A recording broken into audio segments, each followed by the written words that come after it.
Pensa, gente, essa atriz aí nunca teve e de uma hora para outra passa a ter. Presta atenção porque nós estamos na Semana Nacional de Conscientização das Alergias. Das alergias alimentares, viu? 250 milhões de pessoas sofrem com alergia a algum tipo de alimento. Muitas aí como a atriz, né? A Jennifer Nascimento, que nem sabia. Então a gente vai fazer um alerta sobre esse assunto. Vem cá, participa com a gente. Eu recebo aqui a alergista, doutora Milena Pandolfi. Obrigada, doutora, pela sua participação. Viu? Boa tarde. A gente também recebe aqui a Ana Paula e a Lenir Bonifácio. São duas pessoas que também sofrem com isso, não é verdade? Sim, verdade. Já sofria antes? Não. Em que momento que você passou a ter alergia? Eu saí para jantar com meu esposo, a família dele. Cheguei em casa e eu trabalho com público, né? Sou cabeleireira, trabalho com o Anthony. E eu tenho que estar sempre bem, trabalho com beleza. Quando foi no outro dia, eu estava toda empolada e muito inchada. Foi horrível. De imediato, achei que pudesse ser qualquer outro tipo de coisa, que eu tenho também uma certa intolerância à lactose. Mas não, repetindo, comi de novo o camarão e passei mal novamente. E estava com uma sessão de fotos marcada para estar indo e tive que desmarcar. Fiquei toda inchada novamente. E aí, você precisou ir ao médico? Não, não precisei ir ao médico. Mas depois disso, tive em outras casas de pessoas, de amigos, e o cheiro do camarão me fez mal. Coçou muito a minha garganta, o meu corpo. Aí eu detectei que era mesmo um camarão. Desde então, nunca mais comi. Daqui a pouquinho a doutora vai falar pra gente, explicar até a respeito desse assunto, né? Até o cheiro, gente. Às vezes desencadeia na pessoa, né, um momento ali de alergia. Deixa eu só antes ver com a Leni. Você tem alergia a quê, Leni? Boa tarde, Roberto. Boa tarde. Eu tenho alergia a quase tudo. Praticamente quase tudo. Eu como pouca coisa e eu tenho alergia a alimentos, medicação, aço. Que tipo de alimentos, por exemplo? Tudo. Alimento eu tenho manga, a manga vermelha, o abacaxi, o inhame. E tem outras coisas, refrigerante, a maioria das coisas eu tenho alergia. E sempre teve ou desenvolveu em algum momento? Ele começou a desenvolver a partir do momento que eu comecei a trabalhar numa empresa. E ali eu comecei a mexer com produtos químicos, aí eu vi cheiro, ou fumaça, qualquer coisa, aí eu começava a reação, inchava todinha, dor de cabeça, fica tonta. E é muita reação, vontade de vomitar, enjoava. Se for no caso de comer alguma coisa, me dá dor no estômago, dor abdominal, eu fico babando, vermelha, muita reação. Gente, doutora, o que explica isso? A gente está aqui diante de dois casos, mais o caso também da atriz, que não tinham e desenvolveram em um momento da vida. Então, a alergia a gente desenvolve. Mesmo as crianças que já começam com sintomas desde pequenininha, ela vai precisar ir de 1 mês, 2 meses para poder começar a desenvolver. Então, a gente tem aquelas alergias alimentares mais comuns na introdução alimentar, no começo do desenvolvimento do sistema imunológico, e aquelas alergias que são mais comuns depois que esse sistema imunológico já está formado, no adolescente, no adulto. E aí muda o tipo de alérgeno, o tipo de alimento que está envolvido nessas duas situações. É importante a gente classificar porque existem tipos de alergia. Então, existe aquele tipo que é a IgE mediada, que dá esse inchaço, que dá essas babas, que é uma reação imediata e imediatamente após comer você vai ter sintomas. E existem aqueles quadros que são reações tardias, que pode empolar a pele também, mas é de uma forma diferente, mais para o lado de uma dermatite. E aí tem quadros, inclusive graves, que podem vir com sintomas gastrointestinais. E a gente precisa investigar e saber classificar essas duas formas, porque elas têm riscos diferentes e têm tratamentos diferentes. Quais são os alimentos que mais provocam essas alergias? Então, os alimentos, isso muda. A nossa população aqui, então, é uma população litorânea, se tem mais idosos, se tem mais criança, a população da parte oriental. Então, de acordo com o consumo de alimentos, as alergias alimentares mudam. Mas, basicamente, leite, ovo, trigo, soja, amendoim, castanhas, peixe e frutos do mar, mas tem entrado outros alimentos nesse cenário. As frutas, então aqui a gente tem visto um aumento da banana, por exemplo, o gergelim, porque a gente tem incluído mais o óleo de gergelim na nossa alimentação, já fruto da parte da China e do Japão. Então, vem entrando novos alimentos nesses top 10 aí. Tem até um comentário aqui da Maricilda Borges que fala: eu sou alérgica a morango, né? E também é o cheiro artificial, provoca náuseas, coceiros no nariz, dor de cabeça. Aí você pensa, gente, alergia à fruta. Como assim, doutora? É algo natural que vem ali da terra. Ainda assim, é capaz de desenvolver alergia? Tudo que é uma fonte proteica, que é uma proteína, pode dar alergia. Então, é aí que entra também algumas confusões. Então, alimentos químicos, alimentos não, né? Produtos químicos que a gente bota nos alimentos, aditivos, eles podem dar reações, mas a gente não classifica bem como uma alergia na sua base. Mas tudo que é proteína, qualquer tipo de alimento, ele pode dar, sim, reação alérgica. E aí a gente tem que entender como é que funciona. Por exemplo, existe um tipo de reação que é a síndrome látex-fruta. É uma reação das pessoas que são alérgicas ao látex e pode reagir a algumas frutas. Existe também uma reação cruzada, por exemplo, com os ácaros e com os crustáceos. Então, a pessoa que é alérgica, por exemplo, tem uma alergia respiratória e tem alergia a ácaro, ela pode ter sintomas leves com alguns crustáceos. Então, para ajudar, além da alergia alimentar, existe mais ainda um bolo de confusão aí, que são as reações cruzadas, que é o que a gente precisa entender nesse paciente. Meu Deus, gente, quanta confusão, né? Qual foi o momento mais crítico, mais grave que você já passou? Eu tomei Uma vez eu usei um produto, né, no cabelo e fiquei toda vermelha, irritou, fiquei babando, tossindo, desesperada, não sabia o que fazer. Eu corri, peguei 2 antialérgicos até chamar o socorro. E já também em hospital, eu falar com eles que eu tenho alergia a algumas medicações que está escrito lá que eu não posso tomar. E o médico fala, não, você pode tomar. E eu falei, eu já fiz o teste. E já me aplicaram de eu gritar e rolar no chão e ficar toda vermelha. Já presenciei uma cena assim uma vez no hospital com meu esposo. E você, Ana Paula, qual foi o momento mais grave que você já viveu? Inclusive, foi até bom ela falar do remédio. Eu também tenho uma alergia de pirona. E tive dengue há um tempo atrás. E foi aplicado em mim, mesmo dizendo que não podia. Foi aplicado. Me deu um efeito horrível de vômito, uma sensação de mal-estar, muita dor de cabeça, que era para cortar, aumenta a dor. Isso acho que foi um dos piores momentos dentro do hospital. Meu Deus, tem gente até que faz tatuagem, viu, gente? Do nome das medicações, de alguns alimentos que são alérgicos, porque no momento que você não conseguir se expressar, tá ali escrito, né, de alguma forma. Doutora, diante de um quadro grave, e como também que a gente identifica que a situação está se agravando, o que a gente faz imediatamente? Então, basicamente o que a gente tem mais medo é a anafilaxia, que é a alergia grave que a gente fala, né? Tanto a anafilaxia ou a sua evolução para o choque anafilático. Então, para a gente explicar para um público leigo, como que eu preciso saber que eu estou tendo anafilaxia? Então, só ter manchas na pele não é uma anafilaxia. É uma reação alérgica, mas não é uma anafilaxia. Então, geralmente, uma anafilaxia é quando acontece de acometer 2 órgãos. Então, por exemplo, eu estou com empolada e estou vomitando. Então, pegou o meu trato gastrointestinal e minha pele. 2 órgãos, eu já posso pensar em anafilaxia. Nesses quadros, existe um potencial muito grande de evoluir para uma reação muito grave. E aí eu preciso entrar com as medicações. Basicamente, o que a gente tem na mão fácil, antialérgico e corticoide, mas hoje a nossa grande batalha é a adrenalina. A adrenalina, qualquer posto de saúde, qualquer local, na clínica, no consultório, você tem a ampola de adrenalina. Isso é o básico para você abrir o estabelecimento de saúde. Uma ampola de adrenalina é barato, 10, 15 reais. Mas o paciente não consegue comprar, é de uso hospitalar e é decisivo para o paciente que está entrando em anafilaxia. É ela que vai fazer ganhar uns minutos, ganhar um tempo a mais, reverter esse quadro.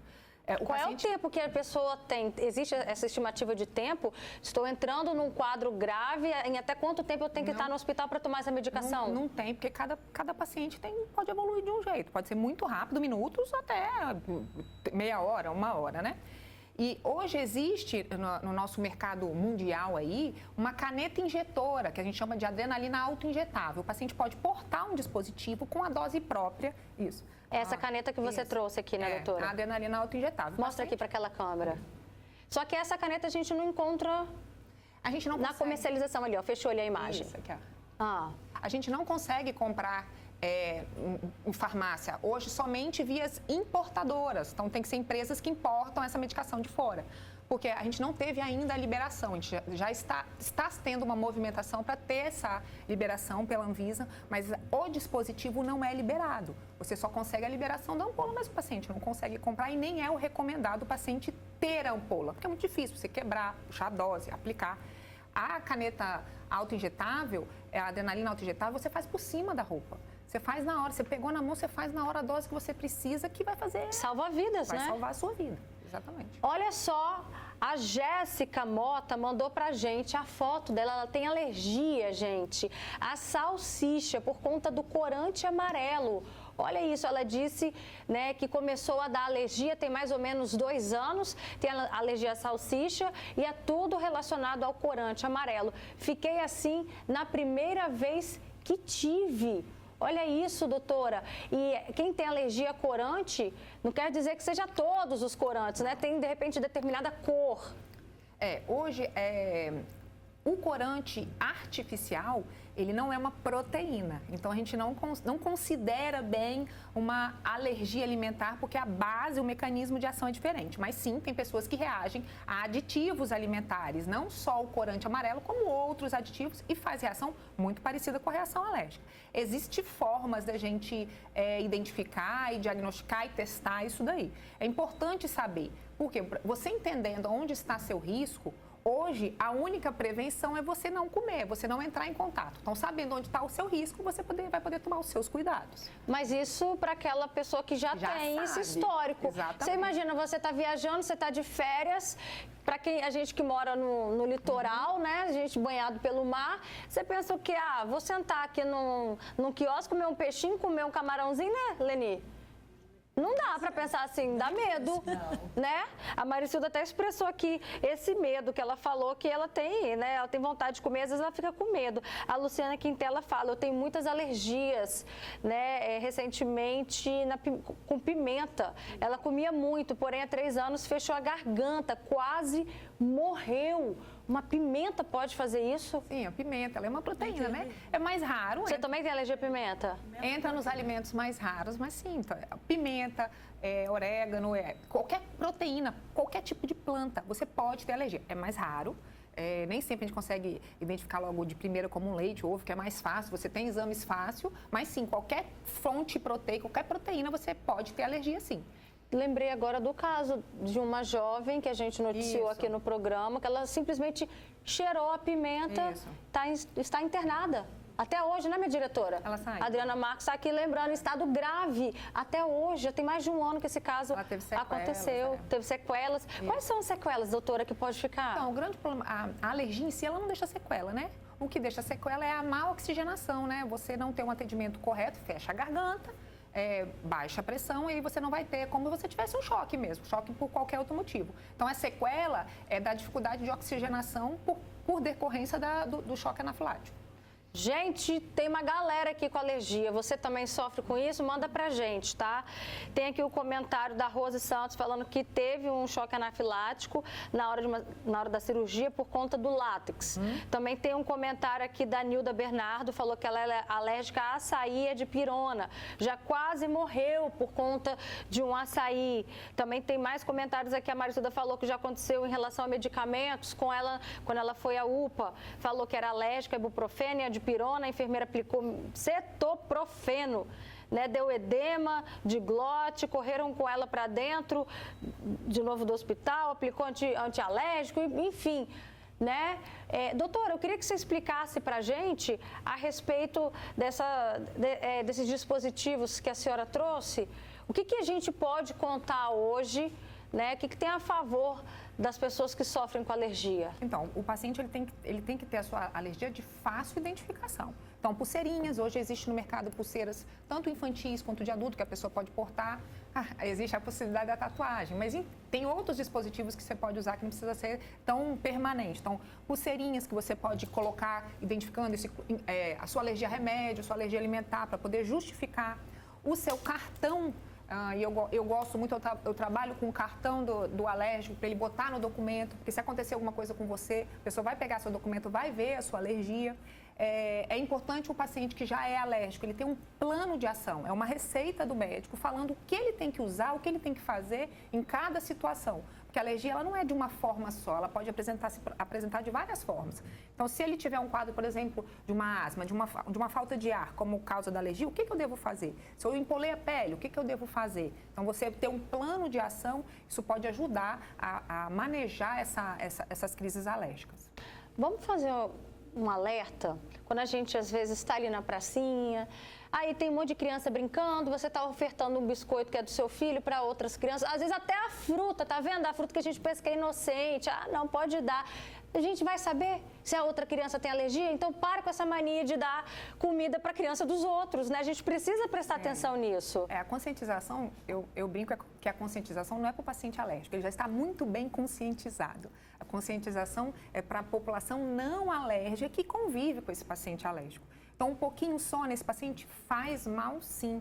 Não é frescura. O paciente... E a gente tem que entender que isso tem empatia com esse paciente. É muito difícil viver com alergia. Você deixa de ir para uma festa de um amigo, você deixa de levar seu filho para a escola, deixa de levar ele para o aniversário do amiguinho por conta de alergias alimentares. Então, a gente precisa ter empatia e devolver essa qualidade de vida para esse paciente para ele não viver com medo.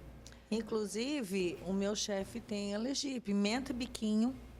E o Anthony? O Anthony. Deixa eu aproveitar e mandar um beijo pro Anthony, que ele é super parceiro com a gente aqui no Fala Espírito Santo. Obrigada pelo carinho que você tem com a nossa equipe. A gente também tem essa reciprocidade com você, viu, Anthony? E ele tem alergia? Ele tem alergia, abacaxi e a pimenta biquinho.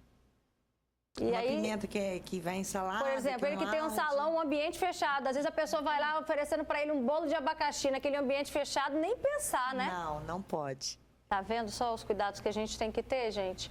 Infelizmente. E a pessoa que às vezes nem tinha, passa a ter, desenvolve e a gente não sabe. Agora também tem o inverso, né, doutora? Tem gente que de uma hora para outra passa esses sintomas da alergia, não digo nem os sintomas, passa essa alergia que ele acabou desenvolvendo. Então, depende. A criança, ela se transporta, ela faz um processo de tolerância muito mais fácil. Então, por exemplo, para ter uma ideia, o leite, 95% das crianças alérgicas ao leite quando pequenininha vão deixar de ser alérgica quando crescer. Então, a criança é muito mais fácil dela entrar num processo de tolerância, deixar de ser alérgico para aquele alimento do que o adulto. A taxa de permanência do adulto é muito maior e isso varia de proteína para proteína. Então, o leite é muito mais fácil a pessoa criar tolerância do que, por exemplo, um amendoim. Os frutos do mar é muito mais fácil você ter uma taxa de permanência maior. Dificilmente um adulto vai deixar de ser alérgico. Existem relatos de pacientes que deixaram, existe essa possibilidade, mas não é a regra. Eu estou até fazendo uma investigação nesse exato momento com o meu filho de 3 anos por conta da banana. O menino já estava entrando pela 5ª vez consecutiva no antibiótico e, na verdade, possivelmente é a banana que estava inflamando tudo, gente.